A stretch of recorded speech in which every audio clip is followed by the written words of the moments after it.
The absolute best time of year to buy a house is on December 26th. Actually, no, it's not that simple. If you're looking to buy a house, and obviously since you clicked on this video, you're wondering when is the best time to buy a house, so we're gonna answer that question in this video. How's it going, everyone? My name is Matt Leighton. Welcome back to another real estate video. Guys, in this video, we're gonna talk about the pros and the cons of each season throughout the year, so you have a better understanding for your purchase of your home on when the best exact time of year is to buy your new property. And before we get started, just know that your local market may be a little bit different than my market here in Arlington, Virginia. So in addition to watching this video, in addition to doing your market research, in addition to hitting the thumbs up button, it'll take 2 seconds, it's right there. In addition to all that, we wanna make sure that you are doing your homework for your new purchase. Right now we're in December, so this is usually the slow time of year for real estate. Think Thanksgiving to Christmas. Most sellers are thinking that it's better to wait until the new year, but if you are a buyer, I wanna give you a few things to think about. The homes that are on the market right now usually fall into 2 different categories. Number 1, they are overpriced homes that missed the mark in the summer and fall market. So maybe they were listed at a higher price, maybe they didn't show well, maybe they had tenants and they've dropped their price and now they're stale on the market. That's the first type of property. The second type of property are those newer properties that have just come on the market from sellers that have to sell. Think someone that just got a job transfer, think someone that maybe just got through a divorce and needs to sell immediately. If they're listing in December, they have to sell. No seller is thinking to themselves, oh, a week before Christmas, that's a great time to sell my property. If given the choice and in an ideal world, most sellers are gonna wanna wait till the springtime to sell when the weather is nicer, or at least into the new year when there's more buyers that are looking. So I think if you're a buyer, the winter time is a really good time to buy a property because of the types of inventory that will be on the market. Those stale properties that haven't got any offers and the properties that are listed with sellers that maybe have a little bit more motivation than usual. In addition, you're probably gonna have less competition compared to the springtime because not as many buyers are looking in the wintertime. I do wanna touch on one thing if you are a seller thinking about selling in the wintertime. A lot of times you're gonna have less competition because of that same mindset. A lot of sellers are gonna be waiting to the new year. So when you put your property on, you may not have as much competition compared to the springtime. Then in terms of the buyers that you see, while it's true that you may see less buyers in the wintertime, think about the motivation there. The buyers that see your property, they're gonna have to put on their winter jacket, drive through the snow, walk through the coldness, right? And then go see your property compared to maybe someone who's just out looking at open houses because it's a nice spring day out. You're gonna have more motivated buyers looking to buy in the wintertime. And if you're thinking to yourself, I live in Florida, these conditions don't apply to me, well, I'm jealous, and let me know the best beach in Florida because I'm looking to escape to Florida for a couple days this winter. So we've covered some of the main advantages of buying in the wintertime. Now let's touch on 2 disadvantages of purchasing a home in the wintertime. And the first disadvantage is you're simply gonna have less inventory, less choices.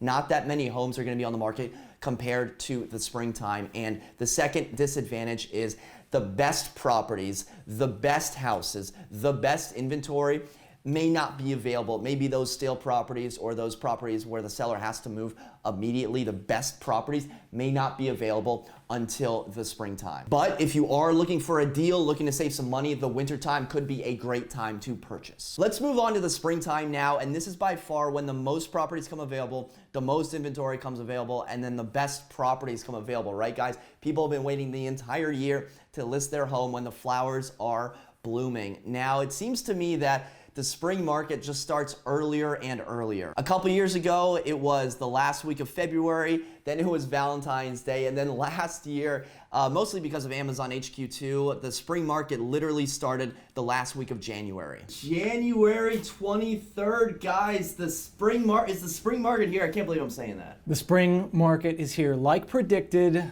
like we said, it is definitely here. The buyers are out there in swarms. It's crazy. So things will start once the calendar turns, and then the months of March, April, and May is when you're gonna see the most inventory come on the market. The springtime is when the most properties will come available. It's also when you're gonna have the most competition, so you may find yourself in a multiple offer scenario. If you haven't seen my video on how to win in a multiple offer scenario, what I will do is I will link it up here and I will list it in the description below. A lot of times the motivation behind selling in the spring is nicer weather and schools. So a lot of families, they're gonna time their move with that school calendar. So they're gonna list their home in March, April, or May, close a month or so later, 2 months later, and then time that move. So the closing happens, the move happens right after school gets out. And that leads us right into the summer months of June, July, and August. And we still see a very active summer market. The spring summer market kind of just bleeds together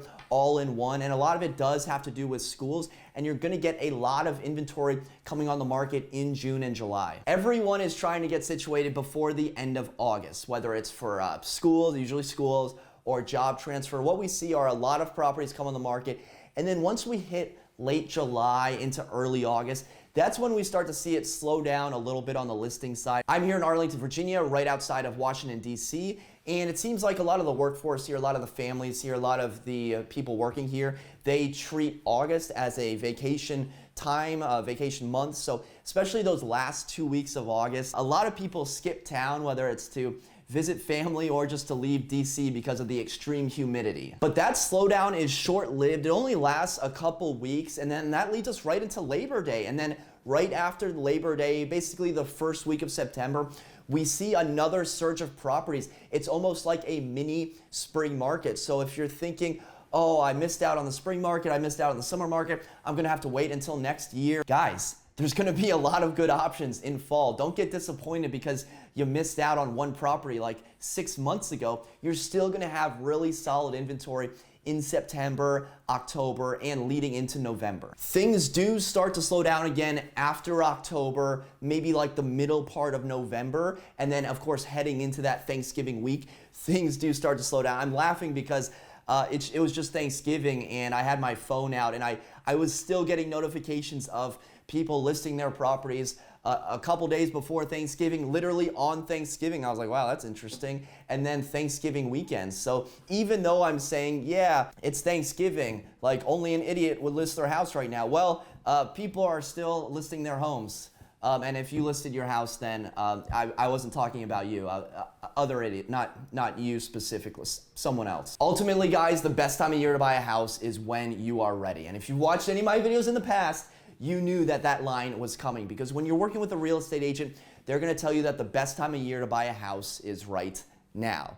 And if you're working with a lender, they're gonna tell you that interest rates have never been lower, they're gonna rise tomorrow, and that you need to buy a house right now. And when you talk with your parents, they're gonna say you missed out and you should have bought a house in 1995 when you were like 5 years old. Don't feel pressured that you have to buy a house right now. Real estate will always be there. You're not gonna miss out on anything. We don't want you regretting your purchase because you felt pressured by someone or something that you need to purchase right now. It's up to you. This is your decision. And hopefully in this video, you learned about the best times of year to buy a property, some of the pros and cons, give you some more information, some more things to think about on your end. And if you did learn anything, I would really appreciate it if you hit that thumbs up button. It would mean a lot to me. Okay, guys, thank you so much for watching. Until next time, create a productive day.